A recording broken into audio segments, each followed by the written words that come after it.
problem is given like this. Air at 27 degrees centigrade and 1 atmosphere flows over a flat plate at a speed of 2 meters per second. Calculate the boundary layer thickness at distances of 20 and 40 centimeters from the leading edge of the plate. Calculate the mass flow that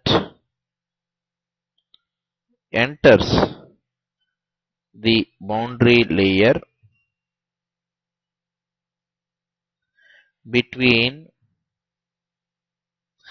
x is equal to 20 centimeters and x is equal to 40 centimeters.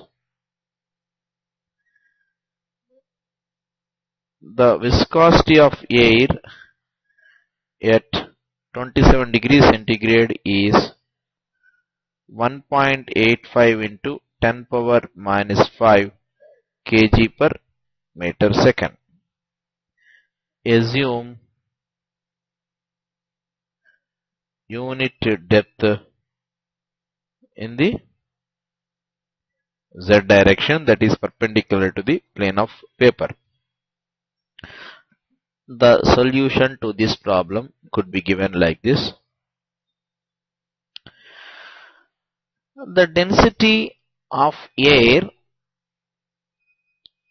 is calculated by using ideal gas equation. Rho is equal to P by RT 1.0132 into 10 power 5 divided by 287 into 300, that is equal to 1.177 kg per meter cube. The Reynolds number is calculated as at x is equal to 20 centimeters, Re is equal to 1.177 into V infinity into x into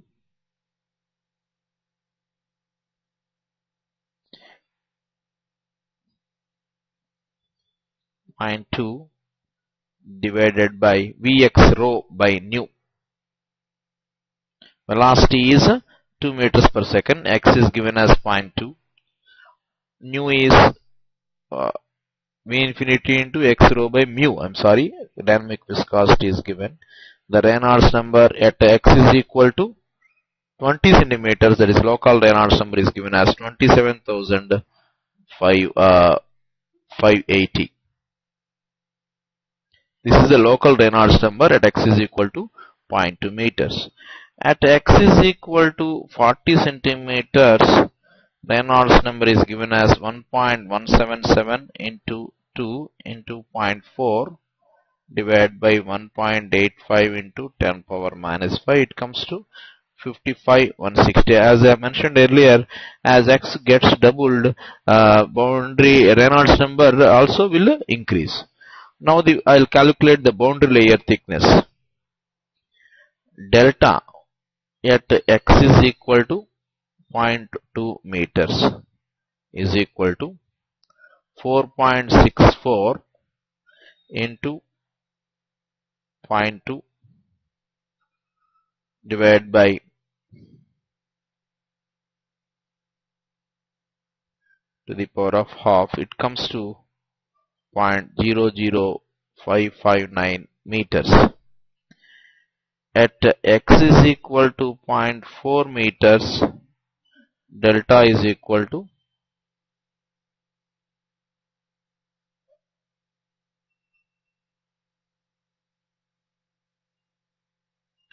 0.0079 meters. As I mentioned earlier, as x gets doubled, boundary layer thickness increases by root 2 times. Now to calculate the mass flow that enters the boundary layer from the free stream between x is equal to 20 centimeters and x is equal to 40 centimeters. Now let us take the difference between the mass flow in the boundary layer at these two x positions. At any x position, the mass flow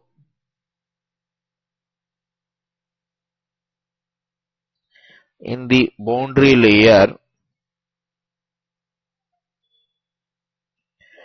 is given by integral 0 to delta rho u dy. This is the mass flow in the boundary layer at any x, where u is given by where u is the velocity of the fluid layer at any y, where u is given by v infinity into 3 by 2 y by delta minus half into y by delta whole cube. Now evaluating the integral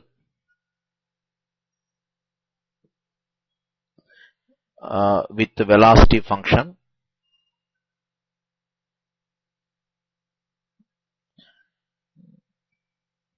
integral 0 to infinity rho v infinity into 3 by 2 into y by delta minus half into y by delta whole cube into dy, we get 5 by 8 rho v infinity delta. Hence, the mass flow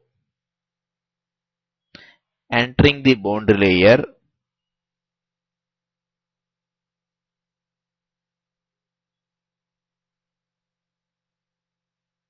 is delta m is equal to 5 by 8 rho v infinity delta at 40 centimeters minus delta at 20 centimeters. This is the net mass flow entering between these two x values. So it results in 5 by 8 into 1.177, that is density of air. 2 is the free stream velocity, 0.0079 minus 0.00559. So it results in 3.399 into 10 power minus 3 kg per second. This is the net mass flow entering between x is equal to 20 centimeters and x is equal to 40 centimeters. Hence the problem. Now I shall write the energy equation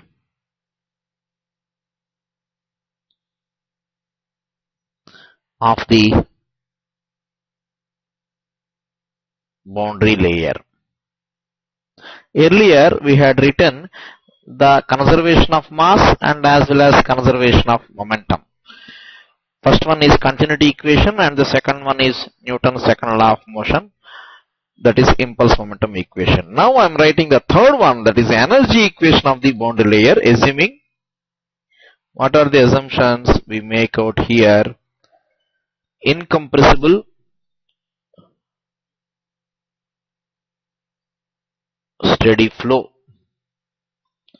that is constant density and as well as the conditions are constant with respect to time. Number 2, constant viscosity, thermal conductivity,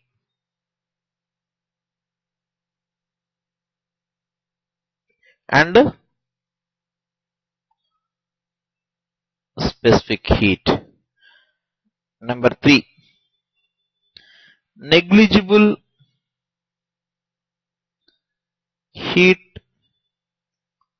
conduction in the x direction, that is in the direction of flow. Now I shall take an element inside the boundary layer, laminar boundary layer of dimensions dx dy. Now what are the energies that are entering the control volume and leaving the control volume in the x direction? Let us see. There is a mass entering here,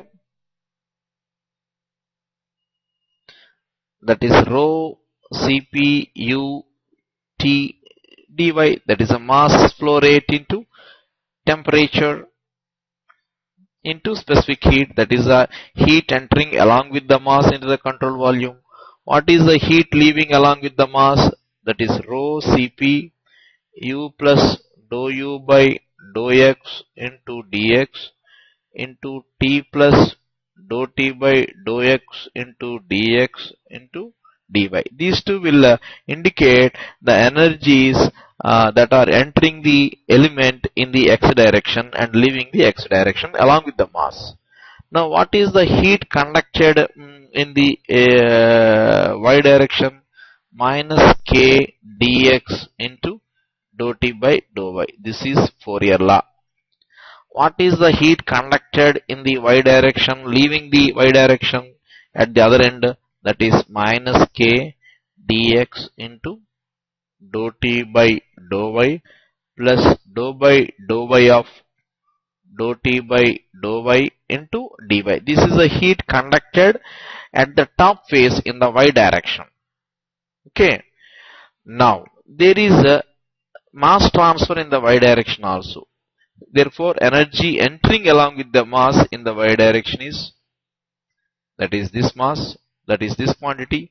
What is the energy leaving with the mass at the other end?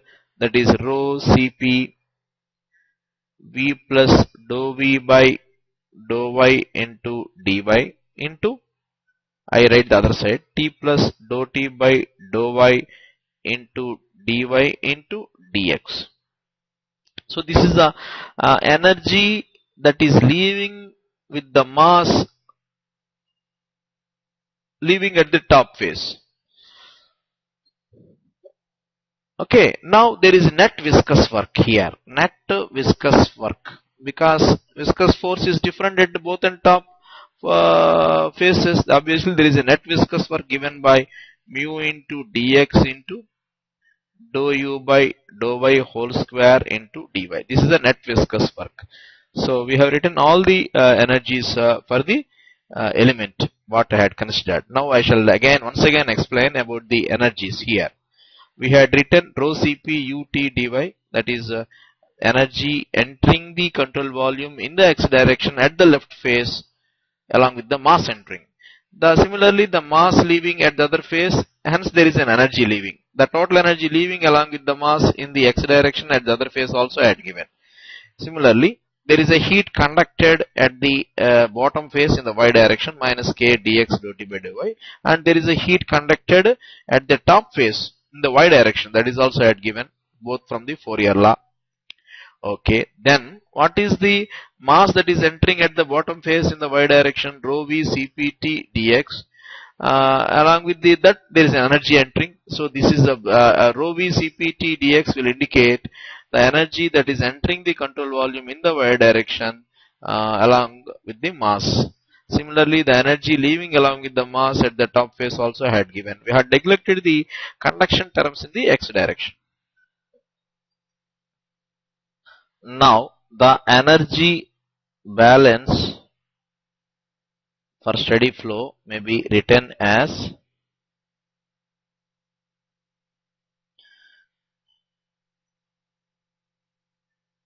energy convected in left face plus energy convected in bottom face plus heat conducted in bottom face plus net viscous work done on element is equal to energy convected out right face plus energy convected out top face plus heat conducted out top face.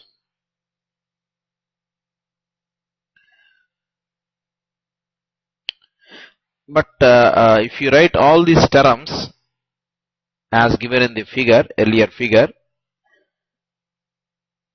we get rho Cp u dou T by dou x plus V dou T by dou y plus T into dou u by dou x plus dou V by dou y into dx dy is equal to k dou square T by dou y square into dx dy plus mu into dou u by dou y whole square dx dy. Using continuity equation,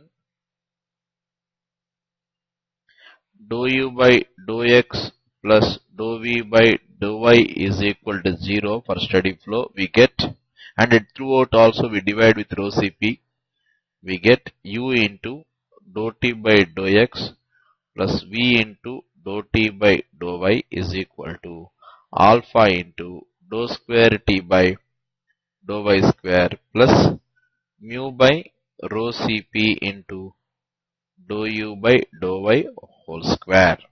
This is the energy equation of laminar boundary layer, where alpha is equal to thermal conductivity by thermal capacity. The left hand side indicates the net transport of energy into the control volume, whereas the right hand side represents sum of the net conducted out of the control volume and net viscous work done on the element. The viscous work would be important only at very high velocities, since its magnitude will be very small as compared to the other terms when the low velocities are indicated. So, neglecting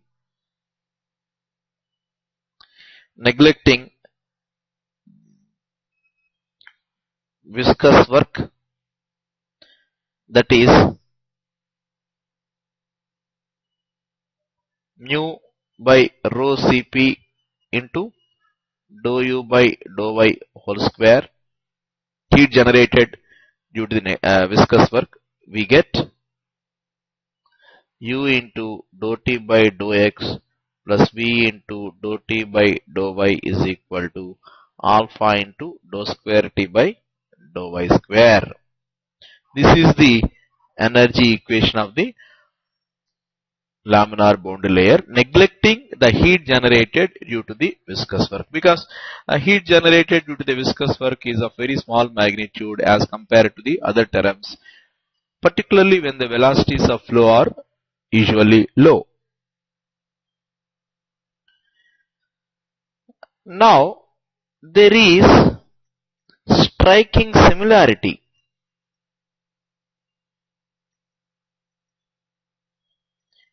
between energy equation, now what we have derived, and momentum equation what we have derived earlier at constant pressure. We have assumed a constant pressure. So I would like to write the momentum equation once again. U into dou u by dou x plus v into dou u by dou y is equal to nu into kinematic viscosity, that is nu dou square u by dou y square. This is the momentum equation at constant pressure. Now what is the energy equation? U into dou t by dou x plus v into dou t by dou y is equal to alpha into dou square t by dou y square, where here nu is kinematic viscosity in meter square per second. Here alpha is thermal diffusivity, which is also in meter square per second. In fact, the solution to the above two equations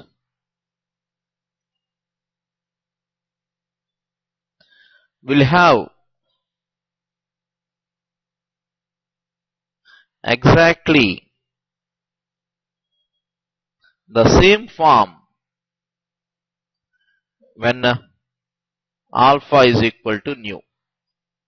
So, the relative magnitudes of thermal diffusivity and kinematic viscosity would have very important influence on convection heat transfer, since these magnitudes relate the velocity distribution to the temperature distribution. What I would like to tell here is, there is a similarity between the momentum equation and energy equation. If you are able to find out the solution to the momentum equation, and if that particular fluid have the same kinematic viscosity and thermal diffusivity, then the temperature distribution solution also would be just similar to the velocity distribution solution. That is the one of the important striking points in the convection heat transfer. Now I shall define the thermal boundary layer. What is actually thermal boundary layer? Earlier we had defined hydrodynamic boundary layer is a thin region inside which we have velocity gradients in the normal direction to the plate due to the viscosity of the flowing fluid. Just similar to that, thermal boundary layer is also a thin region inside which we find temperature gradients in the normal direction to the plate. Why these temperature gradients are coming? These are the result from the heat exchange process between the fluid and the wall. So I would like to define thermal boundary layer like this. Just as the hydrodynamic boundary layer was defined as that region of flow where viscous forces are felt, a thermal boundary layer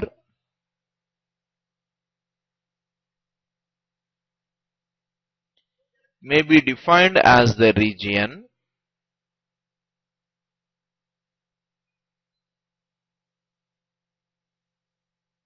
where temperature gradients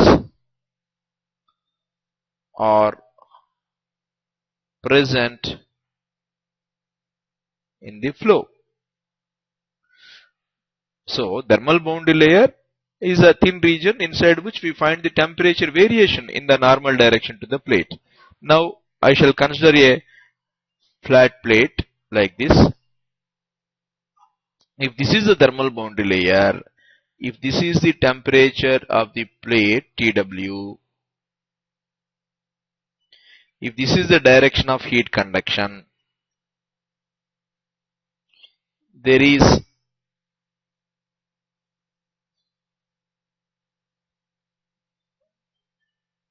T infinity here. This is the thickness of the thermal boundary, T for thickness. Let TW is equal to temperature of wall. The temperature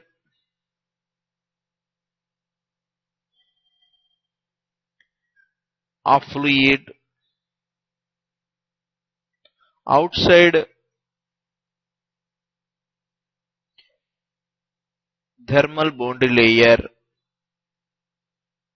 is T infinity, and delta T is the thickness of the thermal boundary layer. At the wall, that is at y is equal to 0, the velocity of fluid layer is 0. So, the heat transfer into the fluid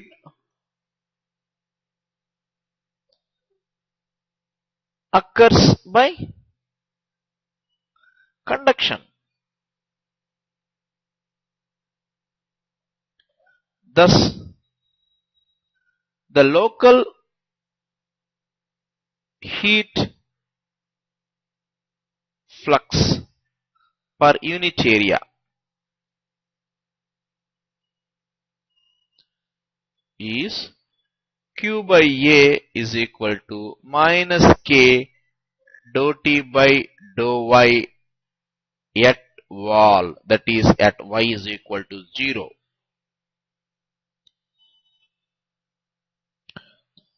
From Newton's law of cooling,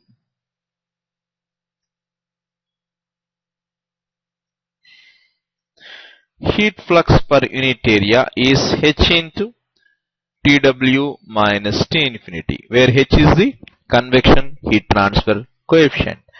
Combining above two equations, we get H will equal to minus K into dou T by dou Y at wall divided by TW minus T infinity, where K here, K is thermal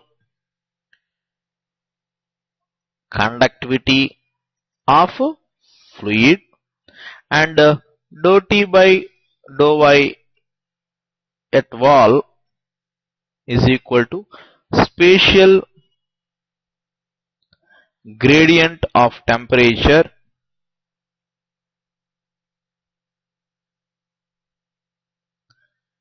within the fluid at y is equal to 0, that is at wall. So we need to calculate only the spatial gradient of temperature at wall in order to evaluate the convection heat transfer coefficient H. So it means that we should obtain an expression for the temperature distribution. Then only we should be able to differentiate that temperature with respect to y and put y is equal to 0 after differentiation. So, an approach similar to that used in the momentum analysis of the boundary layer should be followed. So, the boundary conditions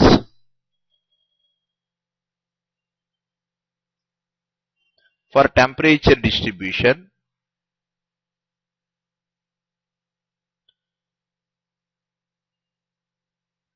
within the thermal boundary layer are T is equal to T wall at y is equal to 0.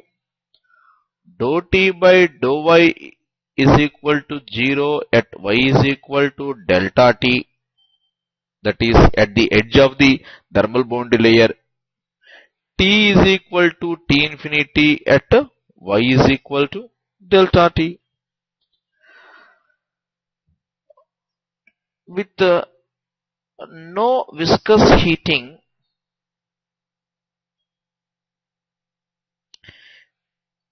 at y is equal to 0, dou square T by dou y square is equal to 0. So that is,